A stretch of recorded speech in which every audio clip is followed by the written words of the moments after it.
Hello everyone! In this video, I'll guide you how to play split screen in Fall Guys for 2 players on PS4, PS5, Xbox, Nintendo Switch, and PC in a simple way.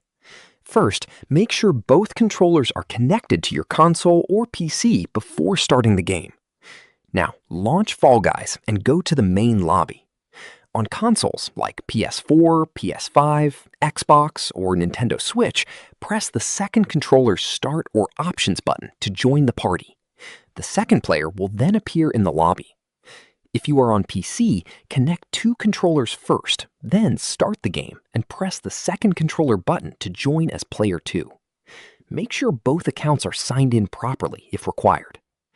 After both players are in the lobby, the game will automatically allow you to queue together as a party. From there, select any mode and start playing together in online matches. Keep in mind that Fall Guys does not always support full split screen in all versions, so this method mainly works through party play on supported platforms. Subscribe to the channel for more videos.